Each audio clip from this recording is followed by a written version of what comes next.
Welcome to our Middle East briefing show. Today, we're diving into a fascinating mix of international diplomacy, fragile peace efforts, and community reactions. First up, during a summit in Egypt, President Trump and Indonesian President Prabowo were caught on mic chatting about a possible meeting with Eric Trump, the son of the president. The conversation, which was unintentionally recorded, hints at business or security talks, but the details are still a mystery. Quite the unexpected diplomatic slip-up. Next, we look at the recent Gaza ceasefire, which has brought a flicker of hope but also a lot of tough questions. The release of hostages and prisoners marks a significant step, but many issues like Hamas disarmament and Israeli withdrawal remain unresolved. Experts warn that the road ahead is rocky, with deep mistrust and ongoing violence. The devastation in Gaza and the uncertain future make this a critical moment for international efforts to rebuild trust and stability. Finally, in communities near Gaza and Israel, emotions are running high. Israelis are celebrating the return of some hostages, but many still mourn those missing. Palestinians cheer as prisoners are released, yet tensions flare in East Jerusalem. The complex feelings of relief and grief highlight how much work is needed for genuine peace. Thanks for tuning in. Please continue to watch for all the detailed updates. The Independent reports on a surprising and somewhat humorous incident involving President Donald Trump and Indonesian President Prabowo Subianto, overheard on a live microphone discussing a potential meeting with Trump's son, Eric. The conversation took place in Sharm el-Sheikh, Egypt, shortly after Trump addressed a Gaza-focused summit, and was captured on video footage. Prabowo inquired about meeting Eric, the executive vice president of the Trump Organization, and Trump responded affirmatively, praising his son as such a good boy. The discussion was vague about the nature of the meeting, with mentions of possibly finding a better place and whether to include Eric or Don Jr., both of whom hold roles within the family business. This candid exchange hints at the intertwining of political diplomacy and personal business interests, with the Trump Organization operating properties in Indonesia, including a golf club in Jakarta and a forthcoming resort in Bali. Associated Press highlights the complex aftermath of Gaza's fragile ceasefire, which saw the release of Israeli hostages and Palestinian prisoners. President Trump, standing in Egypt, expressed optimism that the hardest part, ending the fighting, was over, suggesting that rebuilding Gaza might be the easiest phase. Yet, experts warn that the path to lasting peace remains fraught with uncertainties, including unresolved issues like Hamas disarmament, Israel's withdrawal, and the establishment of security forces and governance structures. The article emphasizes that the peace process is delicate and layered with distrust, with previous ceasefires having failed to produce lasting solutions. The enormous physical and psychological devastation in Gaza, with its shattered infrastructure and displaced population, underscores the immense challenge ahead, compounded by the lack of clarity on key agreements such as Palestinian statehood, which remains a contentious and unresolved issue.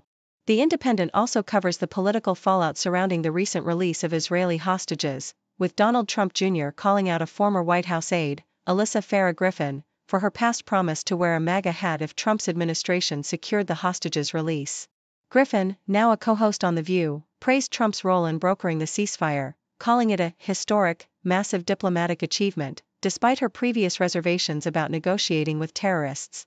Trump Jr. retweeted a clip of Griffin from last December, emphasizing his support for her statement and the recent peace breakthrough.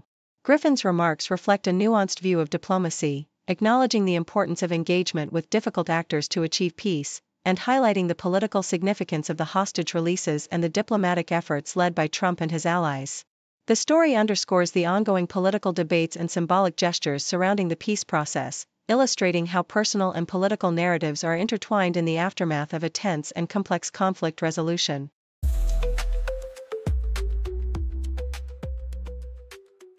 CNN vividly captures the emotional aftermath of Israel's recent ceasefire, focusing on the community of Nir Oz, a small, peaceful kibbutz that was devastated during the October 7, 2023, Hamas attack. The residents, many of whom had loved ones abducted or killed, gathered in Kiryat Gat, their temporary home, anxiously awaiting the return of their loved ones. As the first hostages were released, tears of joy and relief flowed freely, with families eagerly searching for familiar faces on screens and sharing heartfelt moments. The community's collective hope was palpable, yet beneath the surface lingered a profound sense of loss for those still held captive and for the deceased, underscoring that even as they celebrated, the wounds of war remained deep and unresolved. Yahoo US provides a snapshot of the local reactions in California, contrasting the relief of hostage releases with ongoing concerns about the future of peace and stability. Rabbi Rick Weiner expressed cautious optimism, acknowledging the relief of seeing the hostages reunited with their families but questioning whether lasting peace could be achieved amid lingering uncertainties.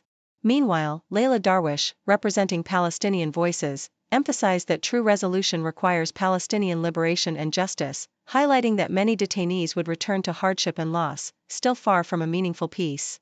The article underscores the complex emotions felt by communities on both sides: relief, hope, and grief, pointing to the long road ahead in pursuit of lasting peace and reconciliation. Australian Broadcasting Corporation details the urgent need for stronger law enforcement measures in Victoria amid a surge in violent crime. Police union leader Wayne Gatt advocates for harsher sentences, criticizing the current judicial approach for enabling repeat offenders and failing to deter crime effectively. The police chief's plan to increase patrols and restructure the force is seen as a step forward, but Gatt insists that without tougher jail terms and more decisive court actions, the violence will persist. The article also highlights how protests and demonstrations, such as Israel-Gaza rallies, have diverted police resources from crime prevention, emphasizing the need for a strategic shift towards community safety, early intervention, and targeted policing based on intelligence. The overarching message underscores a community demanding a more assertive and efficient law enforcement response to turn the tide against Victoria's rising crime rates.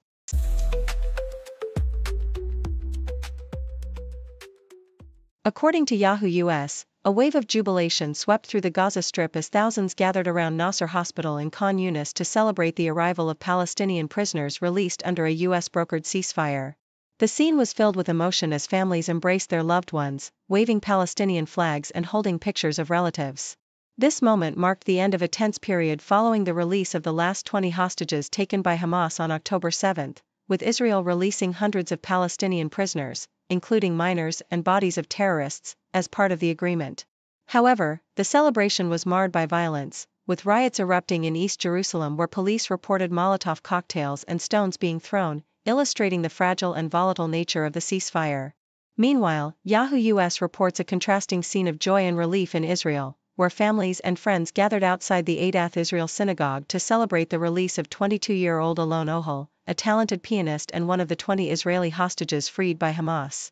The atmosphere was filled with heartfelt prayers, tears of happiness, and symbolic gestures, such as Benjamin Mittman removing a poster of his cousin Ohel to mark the moment. Despite the emotional victory, there was a lingering sense of sorrow and unfinished business, as family members like Daphna Ofer emphasized that 28 more bodies of hostages still needed to be returned, underscoring the ongoing tension and the complex road to peace.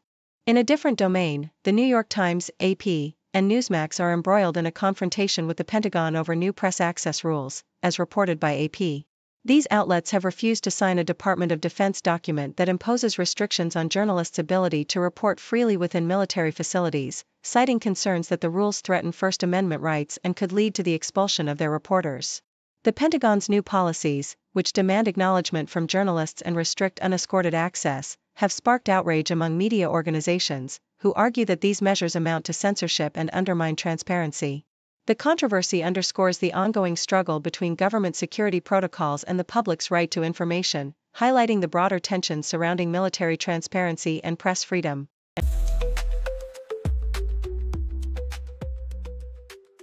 Deutsche Welle reports that Germany has regained momentum in World Cup qualifying after a gritty 1-0 victory in Belfast against Northern Ireland, a match marked by intense atmosphere and resilient defense. The team, led by Julian Nagelsmann, showcased a newfound strength in set pieces, with 5 of their 8 qualifying goals coming from corners and free kicks, an impressive turnaround credited to Mads Butgerite's strategic improvements. Despite initial intimidation from Northern Ireland's fervent home crowd, Germany managed to adapt, maintaining composure and demonstrating mental toughness, with players like David Raum delivering standout performances. Meanwhile, the goalkeeper situation is solidified by Oliver Baumann's dependable showing, dismissing concerns about Manuel Neuer's potential return.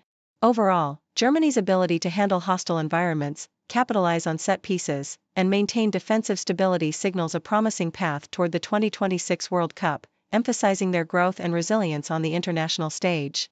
Thank you for tuning in. The content above showcases the latest briefing reports and analytical synopses, thoughtfully curated by the 6Do team. These insights stem from a wide array of reputable media outlets, think tanks, government sources, and specialized experts worldwide. We encourage you to explore these sources for a comprehensive perspective. Keep in mind that while the content may not always align with the official standpoint of 6 Brief, it's not meant to be taken as absolute directives for decision-making.